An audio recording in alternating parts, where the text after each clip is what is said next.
नमस्ते, माझे नाव आम्रपाली किशोर चंदनशिवे आहे. मी इयत्ता 4मध्ये शिकते. मी आज तुम्हाला संत जनाबाई यांविषयी थोडीशी माहिती व गोष्ट सांगणार आहे. माझ्या गोष्टीचे नाव आहे संत जनाबाई. 600 वर्षापूर्वीचा काळ. नदीच्या काठी गंगाखेड नावाचं एक छोटंसं गाव आहे. त्या गावात दमा व करुंडी ही पती पत्नी राहत होते. त्यांना बरेच वर्ष मूळ बाळ नव्हतं. त्यामुळे खाऊन पिऊन सुखी असलेलं हे दाम्पत्य कष्टी होतं. म्हणून पंढरपूरला जाऊन त्यांनी पांडुरंगाची आळवणी अगदी मनेभावनेने आराधना आभारली. दोघांनी पांडुरंगासमोर हात जोडले, डोळे मिटून घेतले. त्यांना त्यांच्या अंतरीची अर्थता पांडुरंगापर्यंत जाऊन पोचली. कुलदीपक अशा कन्येचा लाभ होईल असा त्यांना दृष्टांत झाला. तसेच ही कन्या नामदेवाच्या वडिलांना दामशेटींना अर्पण करण्याचा ईश्वरी आदेशही त्यांना स्वप्नात मिळाला. यथावकाश करुंडाच्या पोटी एक कन्या जन्माला आली. तिचा जन्मकाल मात्र लिहून ठेवलेला नाही. तिचं नाव त्यांनी जनाबाई असं ठेवलं. हळूहळू जनाबाई मोठी होऊ लागली, हसू नाचू लागली, बागडू लागली. आईबापांना आनंद झाला. जनाबाई इतर मुलींच्या खेळात फारशी रमायचीच नाही. आईबापाप्रमाणेच देवाचं नाव घेत घेत काम करणं तिला फार आवडे. हे तिचं वेगळेपण आईबापाच्या लक्षात यायला वेळ लागला नाही. आईबापा बरोबर दरवर्षी पंढरीच्या वारीलाही ती जाई, पांडुरंगाचं दर्शन घेई. आता ही 5-6 वर्षाची झाली होती. परकर झंपर घालू लागली होती. यंदाच्या वर्षीही जनाबाई आपल्या आईबापासह पंढरपूरला आली होती.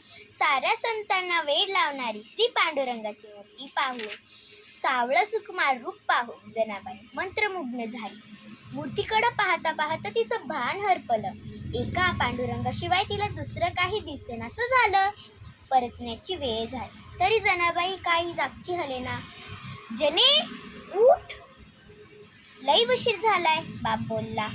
जने येतेस ना घरा, आईने विचारलं. पण जनाबाई काही जागची हलेना. मी नाही येत, मी आता इथंच राहणार, जनाबाई निश्चयपूर्वक बोलली. आईबापाला वाटलं ही काय थट्ट आरंभलिया. पण जेव्हा ती अजिबात हलायला तयार झाली नाही तेव्हा त्यांना तिच्या जन्माच्या वेळी पडलेल्या स्वप्नाची आठवण झाली. तिची समजूत घालून त्याच्यासाठी नामदेवाचे वडील दामाशेटी यांच्या घरी आले. दामाशेटींनी त्यांची विचारपूस केली. जनाबाईच्या पाठीवरून हात फिरवत दमा म्हणाला, महाराज, ही माझी मुलगी. पांडुरंगानं मला स्वप्नात दृष्टांत दिला की माझी लेक तुमच्या पायी अर्पण कर. पांडुरंगाच्या आज्ञेवरूनच आलोय आम्ही. दमा जनाबाईला म्हणाला, बाळ, आता हेच तुझे बाबा, त्यांच्या पायावर डोकं ठेव ह. जनाबाई वाकली. दामशेटींनी तिच्या डोक्यावर हात ठेवला, तिला आशीर्वाद दिला. ही माझीच मुलगी आहे असं समजा. दामाशेटी म्हणाले.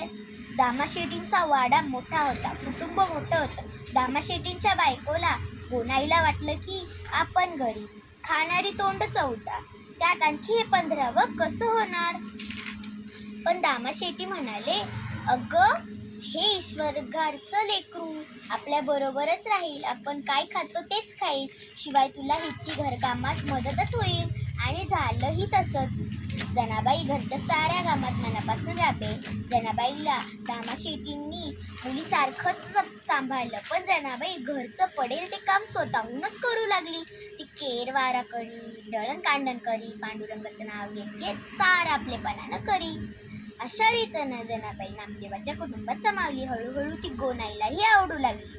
नामदेवाबरोबर ती रोज पांडुरंगाच्या देवळात जाई. कोण ग तू असं विचारल्यास मी नामदेवाची दासी असं ती उत्तर दिली. भक्तियुक्त अंतःकरण ती देवाचं भजन करी. त्यामुळं देव भावाचा भुकेला, दुरी नाही देव त्याला असा अनुभव तिला पावलोपावली येऊ लागला. तिला पांडुरंगाचा अगदी ध्यास लागला. प्रत्येक ठिकाणी तिला परमेश्वर भरून आलं असं दिसे. देव येथे, देव तेथे, देव विना नाही रीते. जणी म्हणे विठाबाई भरून आली अंतर्ब्राह्मी. देव सगळीकडे आहे याबद्दल तिची खात्री झाली होती. ती केर काढू लागली तरी झाड लोट करी जणी केर भारी चक्रपाणी. पाटी भरून शिरी केर नेऊन टाकी दुरी. ऐसा भक्तीसी बुलला काम करू लागला. जणी म्हणे बा विठ्ठला स्वैस वैस तू दयाळा. जनाबाई हळूहळू मोठी होऊ लागली. तिचे आईबाप तिला भेटण्यासाठी अडून पंढरपूरला येताना एखाद्या ज्वारीचं पोतं ते घेऊन येत असत. अशा आमच्या जनाबाईला माझा कोटी कोटी प्रणाम. धन्यवाद.